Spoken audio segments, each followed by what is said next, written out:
Hi, everybody. Thank you for joining us. Recording in progress. So this is being recorded. We've got a number of people in person and a number of people on Zoom. So thank you to everybody who could make it. My name is Lizzie Bowden, and I am the Adult Services Manager here at the Hinsdale Public Library. And thank you all for coming tonight. And just a reminder to check our events page for many more exciting upcoming events in the future. And I'm very excited to introduce our speaker today. Hinsdale native Grace Goudie credits her family, a Hinsdale middle school teacher, and her first ever job at Egg Harbor for piquing her cooking curiosity at a young age. After studying food science at the University of Missouri and graduating from the Culinary Institute of America, she spent time working at the famed Michelin star restaurants, including the French Laundry. She recently gained national attention after competing on and advancing to the finals of the Food Network's Chopped Casino Royale.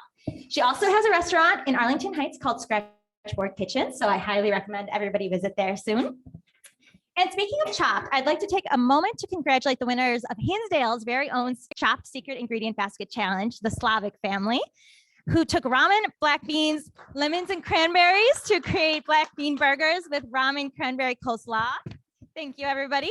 So please stick around after the event so we can get a picture of the Chopped champs together. And Chef Grace is here tonight to demonstrate a favorite recipe, share some Chopped secrets, and answer any other questions that you might have. In addition to those who have joined us in person, we do have viewers on Zoom. So during the question and answer session, we will alternate questions between our Zoom audience and our in-person audience. And I will be coming around in just a moment with some samples of the dish that Chef Grace will teach us to make tonight. So if you have any food allergies or anything, just let me know as I'm coming around. And with no further ado, here's Chef Grace. Thank you for coming tonight.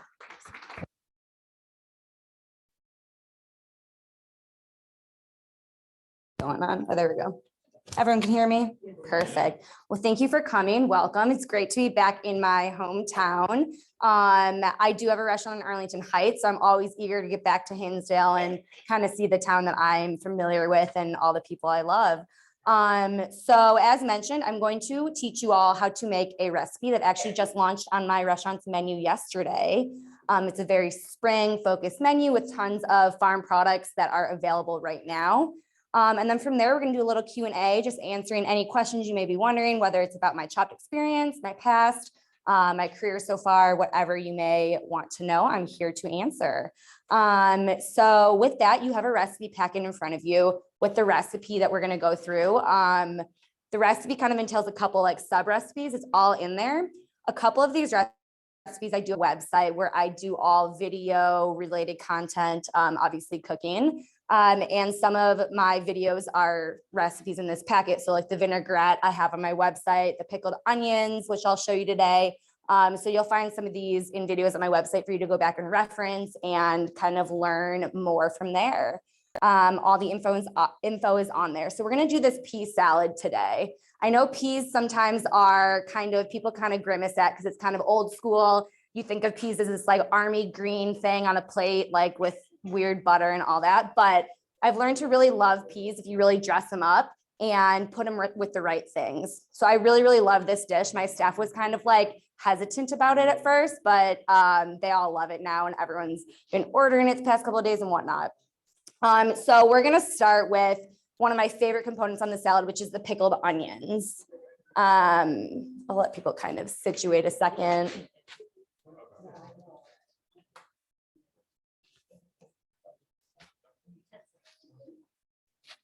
Perfect. So we're going to pass out utensils and the little samples. I'll just let everyone kind of situate so that everyone can hear. I'll get you soon. Sorry. Okay, perfect. So we're going to start with the pickled onions. Has anyone pickled onions before? Okay, a couple people. People think it's really hard, but my recipe is actually very, very easy. It requires four ingredients. One of the ingredients is water, the other is the onion. It's super simple. So all we're going to do is we're going to start by getting this pickling liquid hot. The pickling liquid is very simple. It's vinegar. I use champagne vinegar, but you can use apple cider as well, or like red wine vinegar. And then so it's 2 parts vinegar. So 2 cups vinegar, 1 cup water, and then a cup of sugar. All you do is you mix these things together until it comes to a simmer, until the sugar dissolves. So it's really simple, just those couple ingredients. The second step to the recipe is you're going to cut the onion. Super, super easy. So red onions, I always use red onions because for one, it gives it really nice, that really nice red pigment, but it also gives a different flavor. If you've tasted like a yellow onion next to a red onion, the red onion has a little bit more sweetness and a little bit more intensity to it. And that's why I really love a red onion pickled on a salad. So when you're cutting this red onion, you're obviously going to take your onion paper off. And then if you look at an onion, the way you want to cut it is the onion kind of tells you how to do it. You're kind of like coloring in the lines like when you were a kid. So you can see those natural lines on the onion. You're going to use those lines to guide you across the onion, and that's how you're going to cut it. Super simple, not a ton of technique there. And I'll show you exactly how to do it here once I get this paper off. Now, one thing about cooking is you always want to make sure to keep your station clean. I find that people get stressed out with cooking when they are not prepared and when they're messy. So you always want to make sure you're cleaning as you go and you're preparing your ingredients ahead of time. So when you go to cook, you just put it all in there. So you see, I have all my ingredients pre-measured here. That's called mise en place in the formal culinary world. So if you pre-prep your ingredients like that by measuring it all out, when you get to the stove, you're just adding stuff and it's like mindless and really simple and stress-free. So if you follow that, I promise you, you will enjoy cooking and it won't be this thing in your head that, you know, is super stressful and all that. So I'm going to cut this along those natural lines. Does anybody know what this cut is called in the culinary world? There you go. You got a pro here. It's called a julienne cut. So a julienne cut is basically anything that's cut in long, thin strips. So I think the onion is the easiest thing to julienne because the natural curve of the onion literally tells you how to do it. So I'm just going along that natural curve and just cutting right at those lines that I see on this vegetable. Onions are probably my favorite vegetable, one of them. I just think you can add it to almost every single dish and add that layer of flavor without actually most of the time seeing that flavor. You just get this really nice like allium onion, like in your face flavor. So after you cut these onions, you're going to add them to the liquid. My liquid here is at a simmer, all the sugar is dissolved. And all I'm going to do is add these onion pieces to my liquid. And since I'm putting something cold into something hot, this liquid's going to drop in temperature and it's going to stop simmering. So what I'm going to do is I'm going to wait till it starts simmering again and then take it off the heat. Once I take it off the heat, I just let it kind of rest a little bit, cool it down, and then I'll put it into an airtight container like a mason jar or some sort of like Tupperware container, and then store it in my fridge once it's fully cool, and it'll last for about a month in there. So I use this, I call this a quick pickling liquid. You could cold pickle something and not have to heat it up, but I like to do this for onions or anything that's a little bit like a thicker vegetable. That way I can just quickly pickle it. It takes 10 minutes, you cool it down, it's in your fridge, and you just pull it out for convenience for something crunchy on top of your salad or in a pasta salad, anything you kind of want to do. So as you let it simmer there, the pigment of the onions start to leach out and then everything starts turning pink. So they won't get this wonderful pink color until it's cooled down and ready to go. So you see in your little cup that pink strip, no food coloring, nothing was added to that. That's just pink from the natural color of the onion, which I think is really cool. Food is very cool. If you really look at it and what it does, it's a cool thing. All right, so everything's up to a simmer. I'm gonna cut my heat on this and just take this off and let this just kind of hang out. And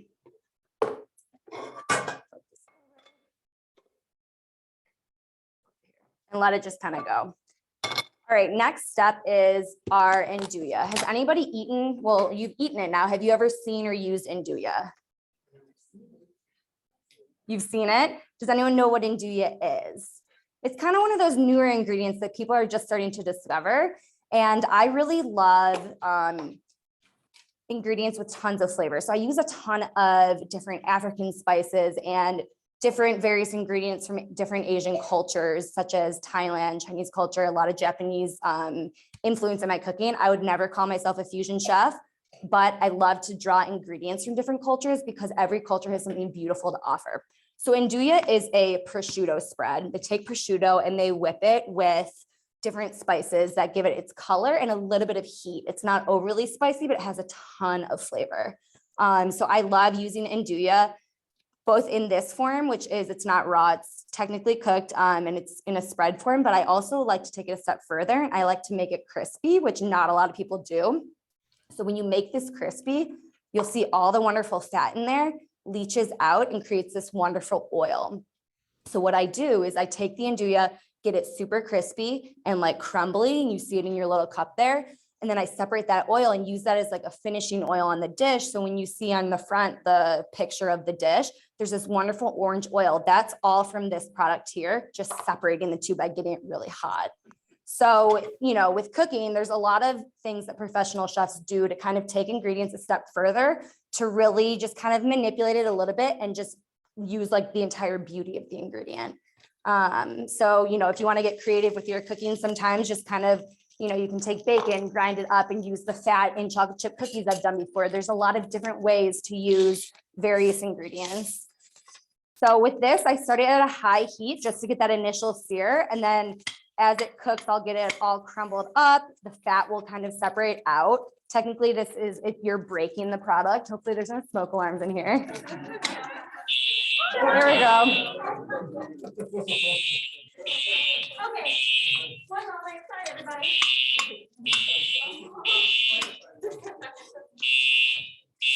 I usually do my classes at the Arlington Heights Library where there's like a professional kitchen. So hopefully we don't have to evacuate.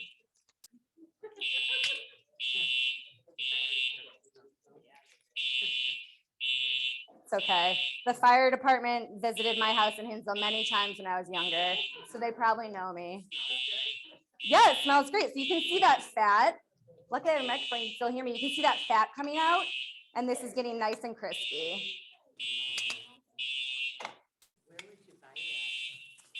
So they actually have this at Whole Foods and Trader Joe's. It usually comes in like a little tube. Usually like where you find like lunch meat or prosciutto, like charcuterie stuff. I put this on charcuterie boards a lot, just in this form. I'll spread it on a piece of toast and just a wonderful crispy piece of toast with this like cold spread. It's really, really nice. Yeah. When figs are in season, I love doing this with figs and mascarpone cheese. That's really nice too. There's no fire in here. All right. So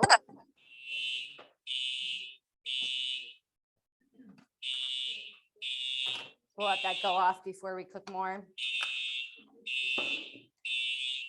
You could also, if you can't find andouille, you can use chorizo for this. Chorizo is a nice addition to this as well. So really with different recipes, I like to balance kind of like a creaminess with a spiciness, and then you always want to add some acidity. So you have the creaminess of the cheese, the acidity of the dressing and the onion, and then the heat and the spiciness of the andouille. All of that together like makes really a lot of layers of flavor in a composed dish.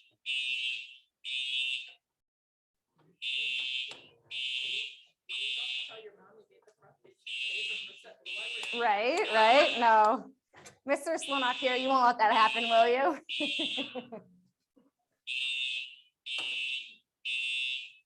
Surprise hasn't gone off yet.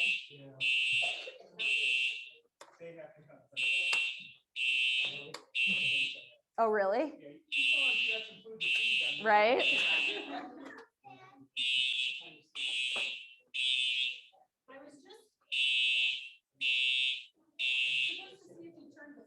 It's off.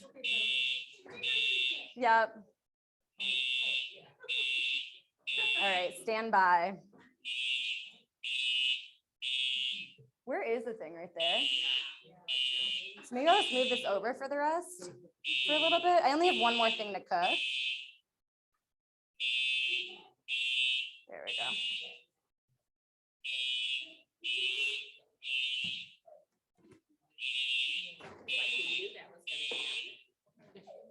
Yeah. Yeah, it went off. Yeah. You've tasted these flavors before. You just don't pull ingredient out of the air, or how do you create these recipes? That's a great question. So a lot of my recipes, I get more creative as I experience. I find flavors through experiences. I've traveled a lot. I eat at other restaurants a lot, and I find that I see what other people are doing, and I kind of adapt what they're doing and make it my own. So a lot of these flavors I found while traveling, while out at other really great places. So I draw from different nostalgia, different chefs, different places, like all over. I read a lot. I look at a lot of other cookbooks and kind of just get inspired in different ways. So it's kind of like a culmination of things. A lot of my, as I mentioned, flavors I use a lot of Asian ingredients and also European ingredients just from my ethnicity. I'm Czechoslovakian, so I do draw a lot from like Eastern European stuff. So yeah, just a lot of like different influence and inspirations, I guess. I also use this wonderful book called the Flavor Bible. It's basically a dictionary of different foods, and then it'll list what flavors are compatible with those foods. So if I'm ever stuck or in a rut, I'll look into this book, and it's just a really great like encyclopedia of various spices and flavors that go with it. So that's an awesome question. Any other questions I can answer while we kind of wait for this to subside? Yeah.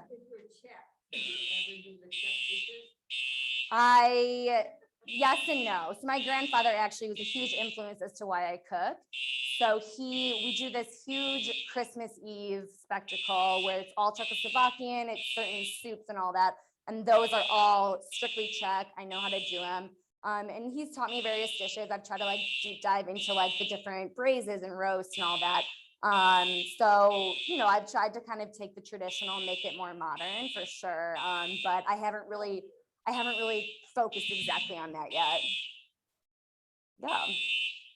Anyone else? What is your menu at your restaurant? So my restaurant is a brunch restaurant, which as a chef, you never think you're gonna cook brunch food at all. So when I got this, oh, thank goodness. All right, I'll finish this question and then I'll move on. Hopefully that doesn't happen again. So we have a brunch restaurant. It's in Arlington Heights, and we are from working in California. I am very farm focused. I really love supporting local farmers, but also I really believe in the higher quality ingredient, and the better quality ingredient lends better flavor and makes you feel better from the inside out. So my restaurant is farm focused, and just taking your brunch idea and kind of spinning it on its side. And, you won't see like your typical diner food. You'll see my version of biscuits and gravy, which is a Dutch baby souffle pancake with, there we have our friends here now.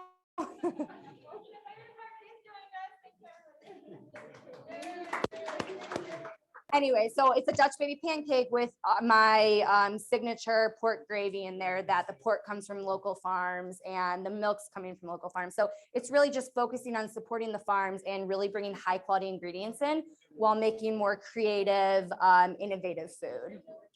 Yeah. What's the name of it? It's called Scratchboard Kitchen. I'm getting a lot of requests to come to Hinsdale, so maybe one day.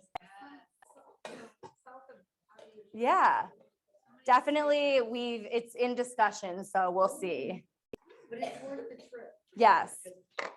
All right, so now that I've showed you a little bit about this andouille, we'll put this to the side, and we're gonna make these little breadcrumbs, and then I'm gonna show you how to plate the dish like a pro.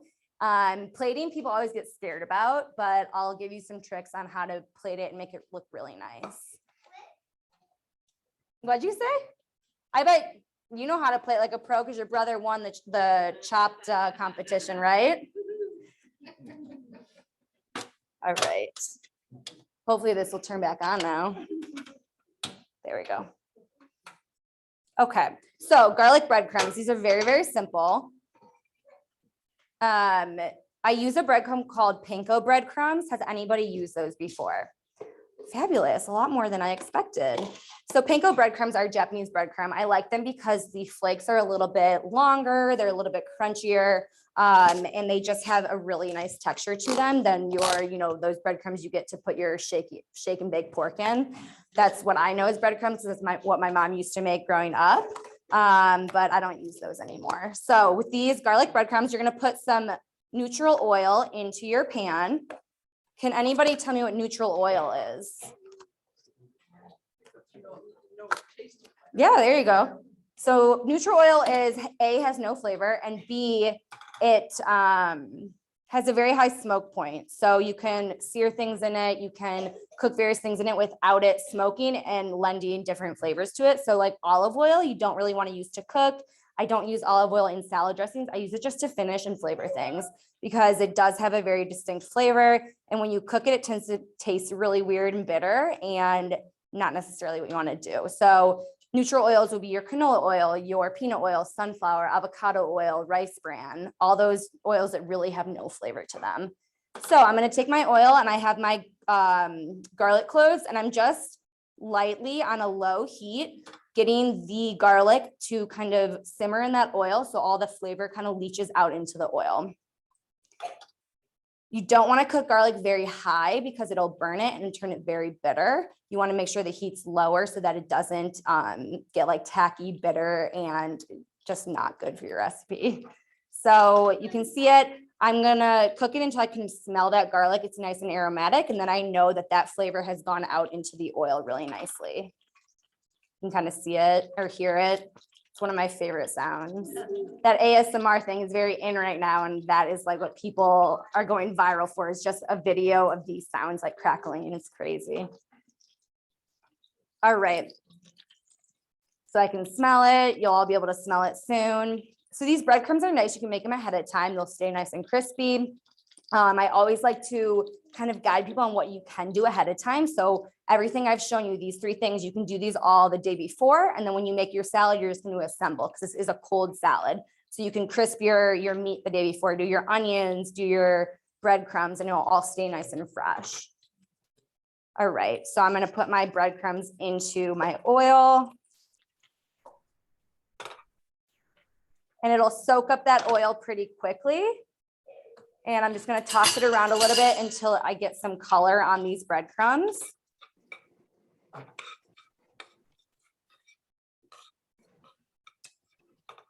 And then once you achieve some color on there, you're going to add the butter. And you're going to cook it in the butter until the butter is nice and frothy and it starts to soak up all that butter. Now, a lot of people are scared of butter, but with cooking, butter is your friend, I promise. People always say fat is okay in moderation. So here you go. There's some moderation for you. But really, I mean, especially with French cooking, butter is kind of one of the building blocks of it. You use butter to flavor, to cook, to everything. And I think a good high quality butter you can't go wrong with. Yes, that's a great question. So unsalted butter gives you more control. When you're using a salted butter, you have less control as the cook because you don't know how much salt is in that product.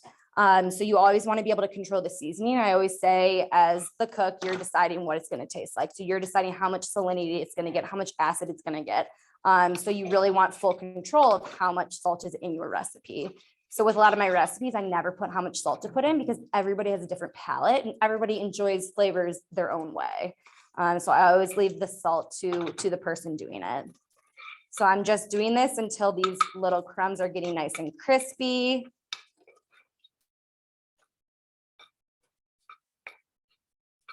And your end result here, I don't want to set this thing off again, so I'm going to turn it off. Your end result are these nice and golden brown as you ate in your little snack. So it would take probably about like 3 more minutes to get this color. And then once your color has been achieved, you're going to take your mixture here and just into like a strainer, or this is called a chinois. It's a fine mesh strainer. You're just going to put it through and that extra butter is going to drain out. And then you're going to put this in your airtight container and you're ready to eat it. Perfect. Oh yes, mac and cheese, something with lobster, whatever you choose. Yeah, you can really, a lot of these ingredients are awesome because they are so versatile. You can plug and play them into different recipes, top different salads with them. And that's what I like doing with a lot of my recipes, is just making those sub recipes something that you can put on all sorts of different recipes and things. Like these pickled onions I put on my lobster rolls. Like I said, this andouille I do with a fig toast when figs are in season. So there's really a lot of versatility with this stuff. So we're gonna go on plate now. This is the fun part and kind of the part that everyone gets excited about because you get to see the pretty thing on the plate. So these peas are, you can use English peas or spring peas. I do find fresh peas at Trader Joe's and Whole Foods, they both have them. Also frozen peas are okay. If it's a high quality brand, you're just gonna cook them to get them defrosted and cook them in your pot of boiling water, and they still have that nice pop, that nice sweetness. There's instructions in there on how to peas from fresh.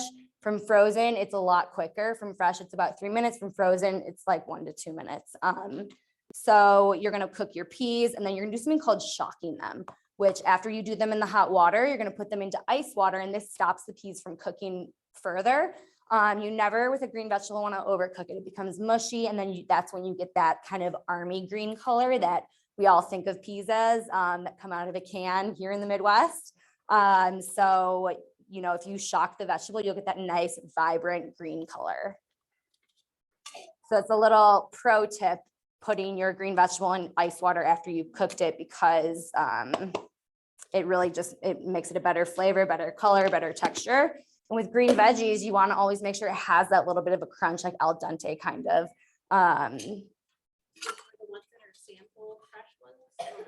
Yeah, so these come from a local farm that I use. What they do, since obviously here in Chicago, we don't have a lot of vegetables year round. This farm is called Klug Farms up in Michigan. A lot of their peas and their berries, they during the summer, IQF them, which means they individually freeze each little morsel.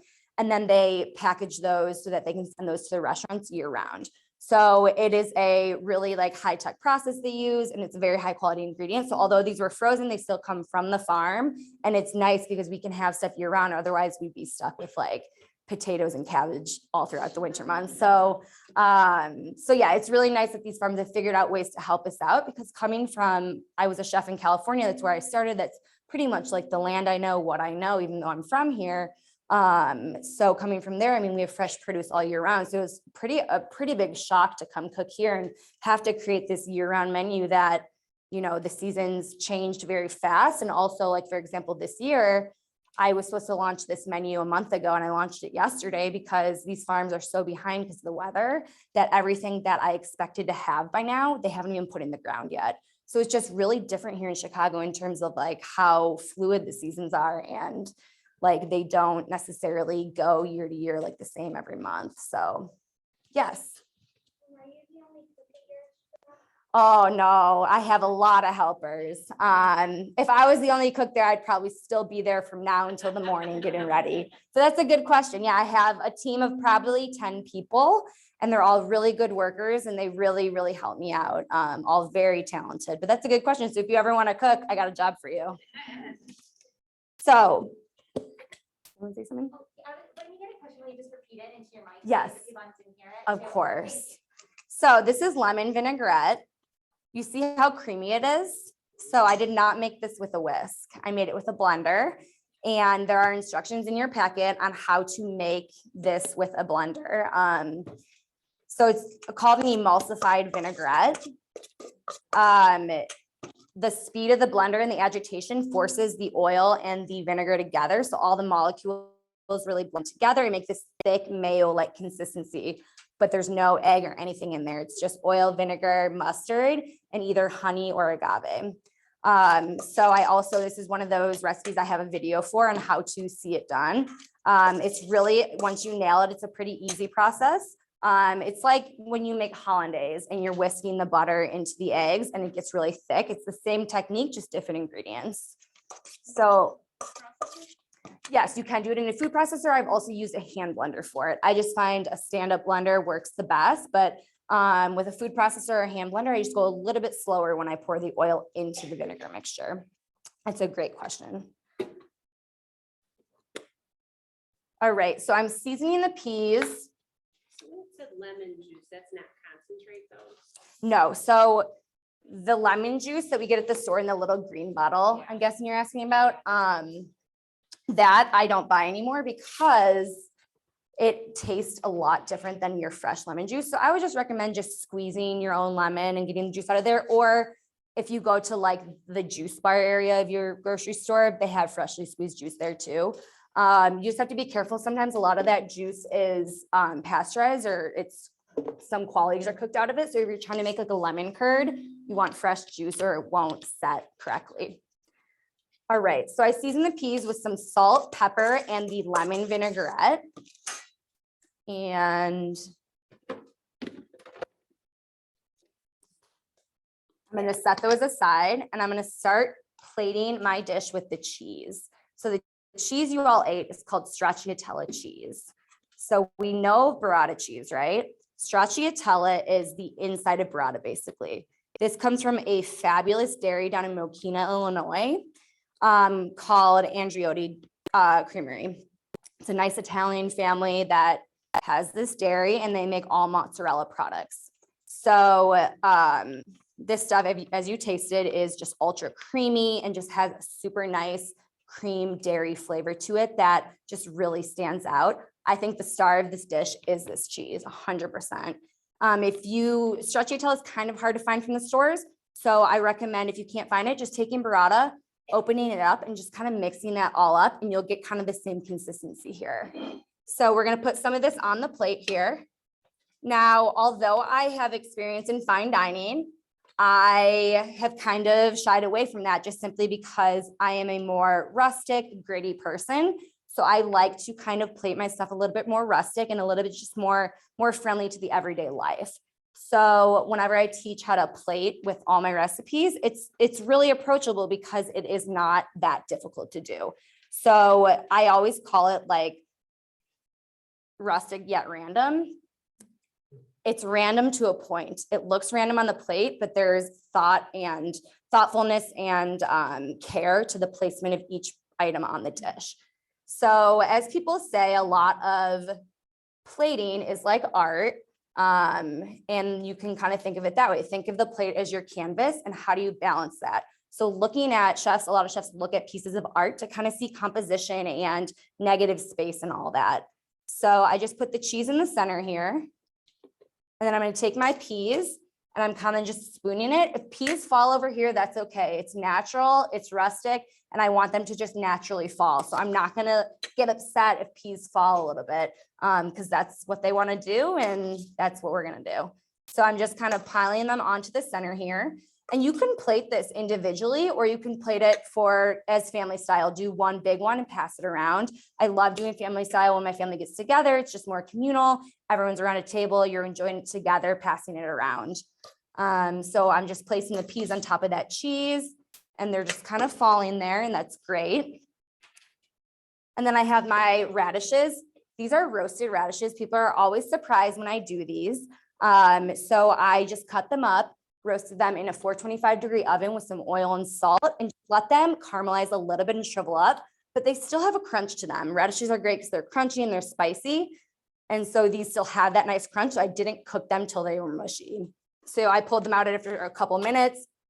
They still have like a little bit different of a flavor because they are roasted and just a really nice quality to them. And then we have our pickled onions here and our breadcrumbs. They are, yes, red radishes. You can use any type of radish. Watermelon radishes are really great. There's Easter egg radishes, which are all the different color radishes. I really love using those. Then you get all sorts of colors on here. Okay. So we're going to start with our breadcrumbs. You can put how much or how little you want. I like a lot because I love texture. All my dishes have a ton of different textures. So you see here, you have a pop of a pea, you have the crunch of the breadcrumb, and you have the creaminess of the burrata. Those are all really different textures. And it just, that one bite, you just get like the world in there. All right, so I put my little breadcrumbs on there. I'm gonna next put my andouille on, and your instructions in your packet tell you what order to do it in. So you can easily remember when you go home. I'm just going to kind of drizzle the andouille on there, let it fall naturally, as I said. And then we're just going to finish with our colors, which is our radishes and our onions. So with the radishes, I always like to put an odd number on. I think it just looks a little better and less planned. So let's put 7 on here. And then I'm going to do our onions. And again, odd number. I'm not really going to get too upset about really how much onions are on there. I just want to make it look kind of randomized and beautiful. And that's it. That's an easy salad you can use to entertain or impress people. And it's just spring flavors just kind of in your face. And you said you're serving that at your restaurant? I am serving this in my restaurant. Yep. And the idea of a lot of people are like, that's not a salad, but it is. In my opinion, any vegetable, anything that you compose together, it's a salad. So you can get this as an entree or as a shareable. And people are really just loving how different it is, especially for the suburbs. They don't see a lot of this stuff in suburbs. So people just really love kind of the creativity of it. Perfect. We've had some excitement with the fire alarm. You got to see this dish come together, and now it's time for you to ask questions. So anything you may be wondering, I know we have some guided questions and different things to kind of guide what people may want to hear. So if you kind of want to do the first set of questions, or if anyone in the crowd has any questions. All right, well, yes, if anybody in the crowd has questions, please absolutely, feel free to speak up at any time. And but without that, Chef Grace, could you tell us what you thought was the most surprising thing about being on Chopped? Yeah, so the most surprising thing about being on Chopped, a lot of people wonder that. Honestly, going in, I did not know what to expect. I always, coming from my background, I have a degree in journalism as well as food science and hospitality. And I always knew one day I wanted to merge my journalism background and my love for performing and being on television and sharing just my knowledge with the world. I wanted to do that on television. So when I got approached about Chopped, I never thought that I would say yes to Chopped if asked. I got approached about it. It took me a couple months to think about it and decide if this would be the right move. And in the end, I was like, you know what, this is an experience to kickstart my experience on national television, which is what I've always wanted to do. And just kind of, take the experience and run with it. So my most surprising thing was probably the enjoyment I got out of it. A cooking competition, you don't know what to expect when you've never done one. It was high pressure, but I had legitimately had a lot of fun doing it. And I learned a lot about my cooking style and about myself in the process. Yes. I guess we'll see. You'll have to stay tuned. Yes. How old was I? When we filmed it, I was 29 and I'm 30 now. So I only filmed it like last October. So quick. Yes. How did you prepare? Did you study a bunch of recipes? Did they give you any idea ingredients or anything ahead of time? How did I prepare for Chopped? So I am somebody who, when I over prepare, I psych myself out. So what I did is my aunt back there, you can see her, she can wave. I went to her house 2 nights before I was leaving for Chopped because I hadn't practiced at all. And she had a basket of ingredients set out for me and we timed it. We did it exactly as it would have been in the competition. And I just cooked through it one time. So it wasn't ingredients that I knew I was going to have. Those baskets are truly random. You don't know what's in them. Yes, 100%. And I just practiced one time and then I went. So, and I think that was good for me because in the end, when you do something like this, you're just using what you know from your career and what you've learned so far. And trying to prepare in that short amount of time is like cramming for a test. Is that info really going to stick when you're under pressure? Probably not. So I just practiced once and went for it. Yeah. Yes. Did you learn the layout ahead of time of where the fridge and the shared foods and everything else was? Because, you wouldn't really be able to do that. Yeah. While you're, in that 30 minutes. Right. Great question. And the question was just for Zoom. The question was, did Chef Grace learn the layout of the Chopped kitchen in advance?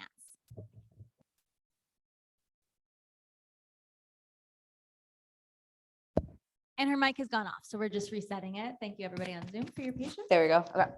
So did I learn the layout ahead of time? So the day of Chopped is a very long day. We start at 5 a.m. and I didn't get home until a little after midnight. So I was like, why do we need to go so early?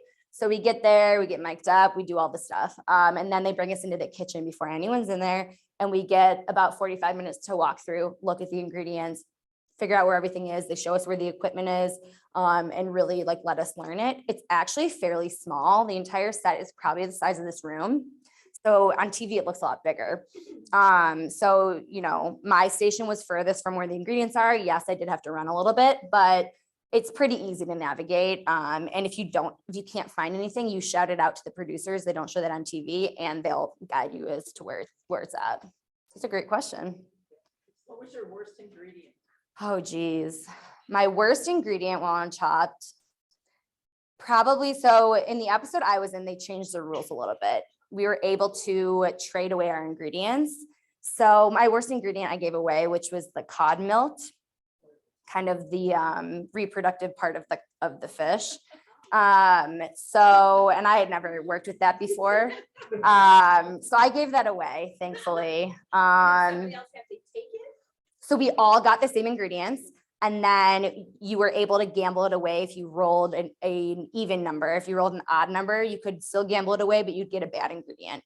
So I got a good ingredient that time. So yeah, I tended to any bad ingredients I just gave away. Yes. How many did you,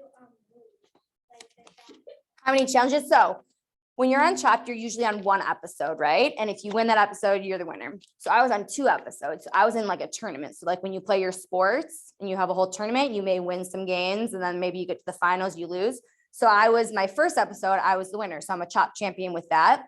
My second episode for the grand championship, I lost that one, but that's okay. I still won and had a good time. And so I was on 2 episodes and I won 1. Okay, and I've got a question from Zoom. Dr. S. Clark wants to know, why do so many people open restaurants? That's a great question. Why do so many people open restaurants? I ask myself that a lot. And I ask myself, why did I open a restaurant? Why am I doing this? Some days I don't want any part of it. And then some days I love it. Restaurants are very high pressure, huge monetary risk. And a lot of times they don't make any money. To open a restaurant and to work at a restaurant, you need to really love it. You need to love what you do. And you need to continue to learn and continue to better yourself. So I really think opening and pursuing and persevering in a restaurant just requires a lot of dedication and just love for what you do.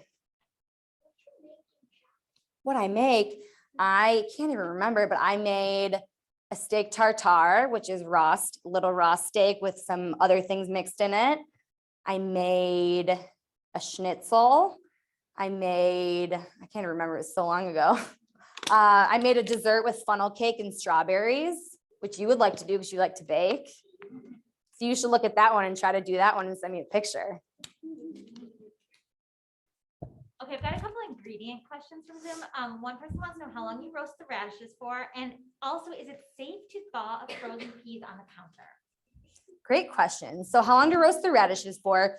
Are we able to send this recipe packet to all the Zoom people? Yes, actually, so everybody on Zoom should have it in their email from my email that I sent today with the Zoom link, but in case you didn't get it, put in Zoom in the chat and I will make sure to get that out to you. Fabulous. So yeah, so I do it at 425 degrees with a little bit of oil and salt, and they're in there for about 10 minutes or so. A lot of ovens are different depending on if you're in a restaurant or at home, but at home they take about 10, 12 minutes.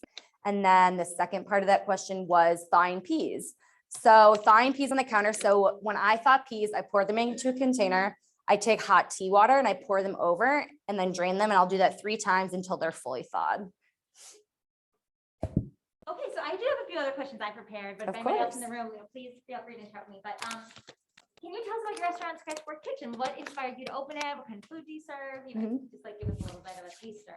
Right. So my restaurant, Scratchboard Kitchen, actually was concepted before I came on board. It is a brunch restaurant with farm to table products and just kind of a creative spin on the brunch meal.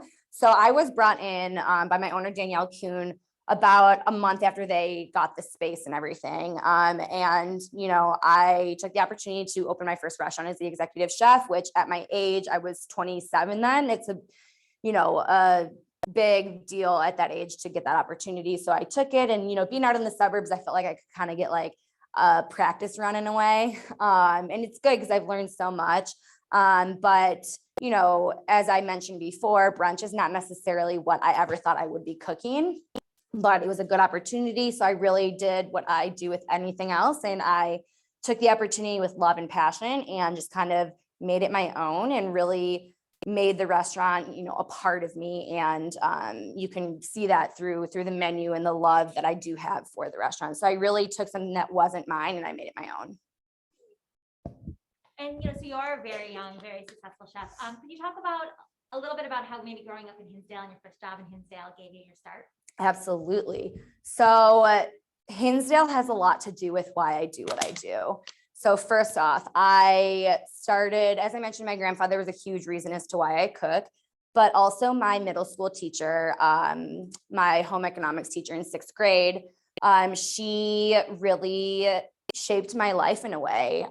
She taught me my first couple of recipes, showed me the importance of a recipe, and showed me the importance of organizing yourself in a kitchen. And just her love for food and for teaching about food really inspired me. And it was at that age when I was 12, when I was taking that class, that I told my parents, I'm going to be a chef when I grow up. And it's because of this class. So my parents kind of looked at me like I was crazy. Yeah, you're probably not going to do that. And 8 years later, I still wanted to do that. And I did. So, had it not been for this teacher, I really don't know if I would be where I'm at right now. So it's really, shows the importance of a teacher and how much they do shape us and, shape the kids all over. And then from there, I started working. I'm the youngest of 5. We all worked at Egg Harbor in Hinsdale. I started working there probably before I should have been working. And I started as a host, and I just kind of worked my way through the restaurant and really saw the inner workings of a restaurant and really fell in love with the speed and the intensity and just kind of, everything that has to go into a restaurant, how much is going on, and just the team kind of atmosphere you have in a restaurant. And I knew that I wanted to take my love for eating and cooking and kind of mix it with my just fascination of the restaurant world. So those kind of 3 things are really why I do what I do, and I'm inspired to still continue. Yes. Does your teacher know? She does. So I sent her an email probably 7 years ago now, and we contacted each other through email for a while, and we still stay in touch. Yeah. And the question was just presume with whether Grace's teacher knew what an impact she had on her life. Yes. Was there another question? You said she invested time in you, how important recipes are. Do you really write down your recipes? Yes and no. So sometimes I've been told that some of my best cooking is when I don't follow a recipe. So I do both.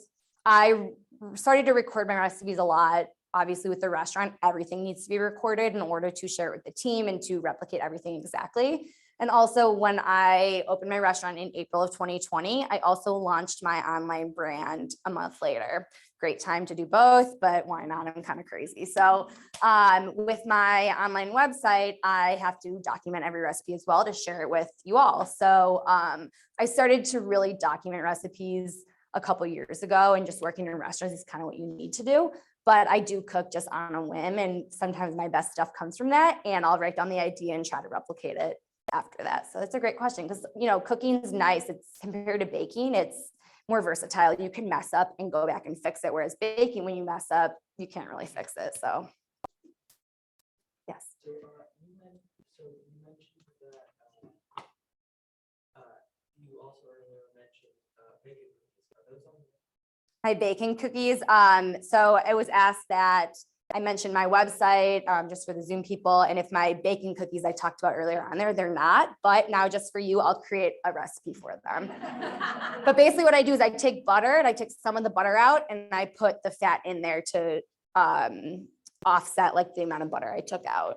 But I'll make one for you. Just check out my website and maybe you'll see it up there soon. It's on that packet you have right on the front. It's just myname.com. Yes. Grace, can you describe what it was like at the Culinary Institute? Amazing question. So I was asked what it was like at the Culinary Institute of America. So that's a great question, because when I was exploring college options and culinary school options, I really had nothing to look at. I would try to find other people going to the school and just try to figure out what it was like at culinary school. I tried to visit, and you truly don't know what it's like unless you experience it. So some of my worst cooking moments were at culinary school, but that's why you're there. You're there to learn, and you're there to mess up and make yourself better. So culinary school was hugely impactful for me. A lot of people say don't go to culinary school. I say the opposite. It really truly shaped like the chef that I am, and it also gave me the opportunities that I did get and have gotten. So it not only allowed me to network with chefs like Chef Thomas Keller and get that opportunity when I worked there, but it gave me the foundations I need. It showed me how to properly cut something, what searing something looks like, what a shallow poach is versus a deep poach.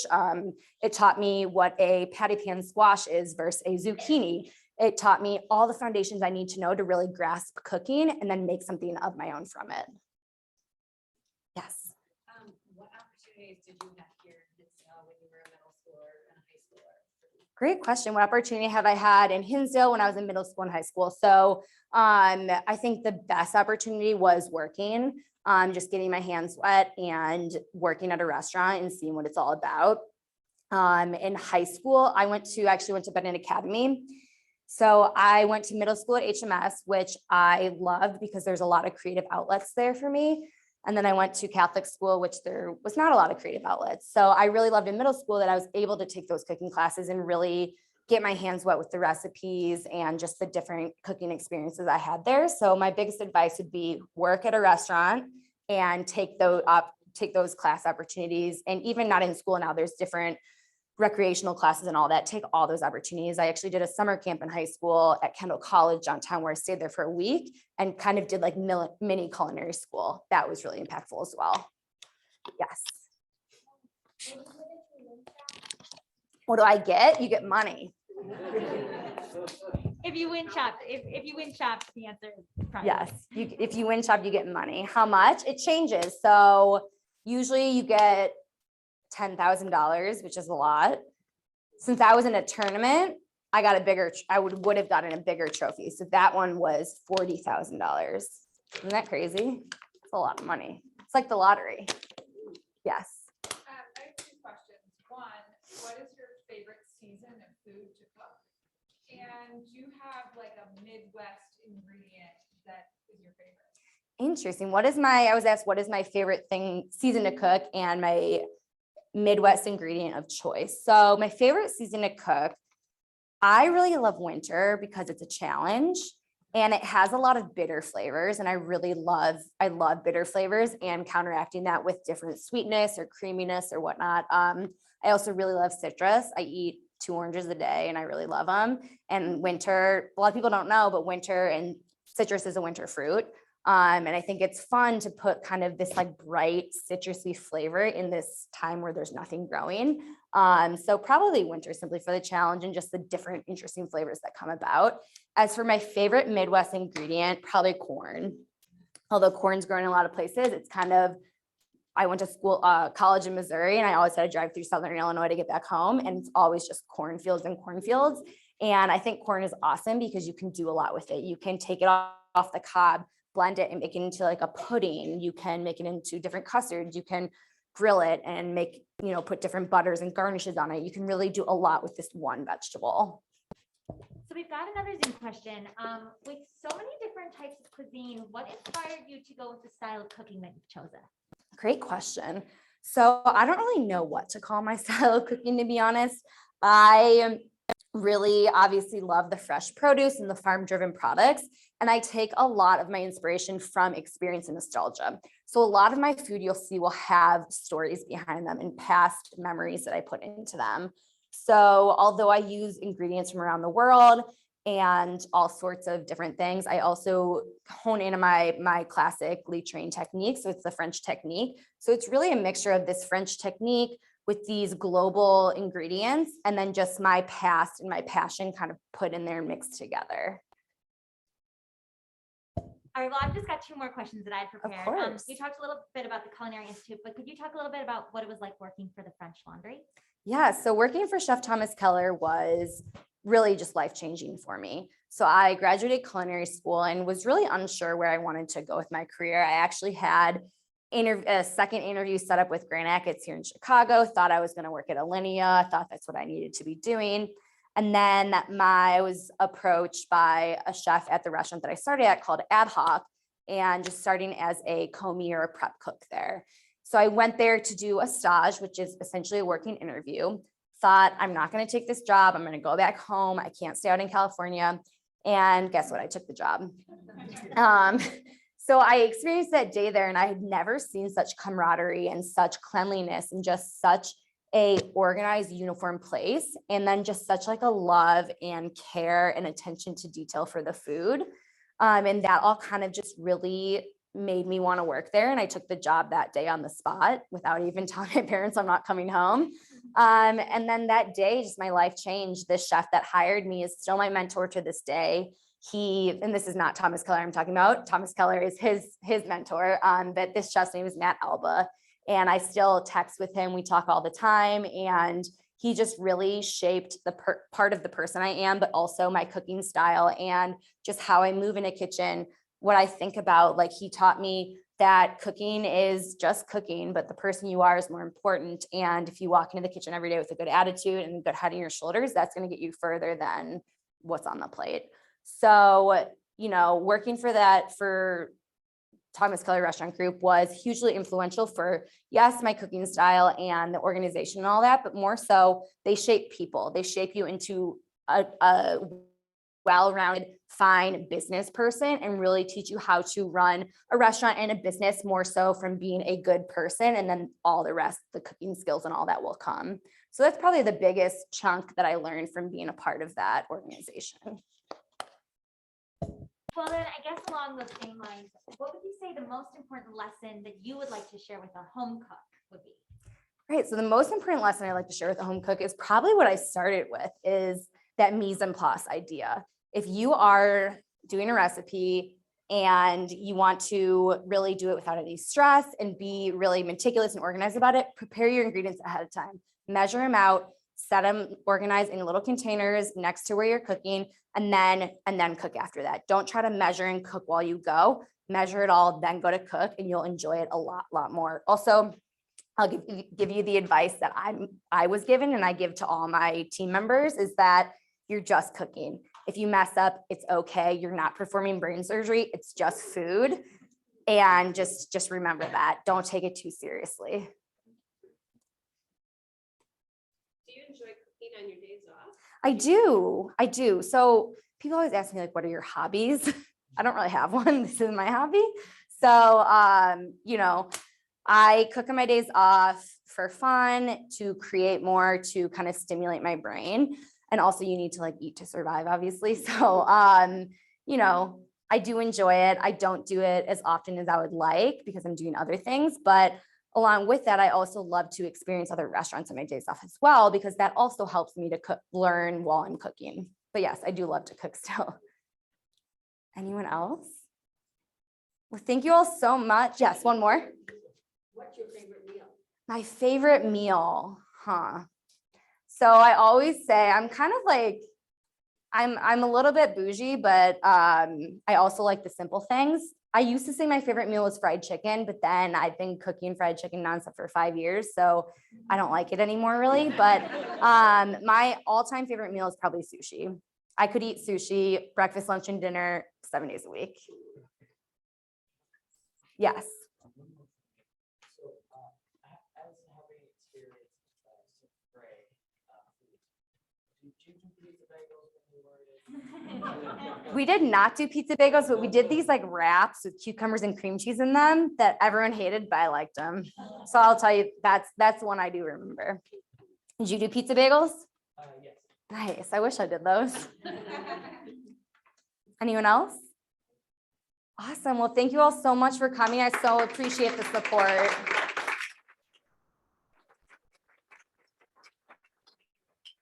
And if you have any questions, my info is on there. Just reach out on Instagram or on my website. There's an email place, and I'm around to answer any questions you may have. Perfect. I'm glad you liked it. Really. Thank you. Of course.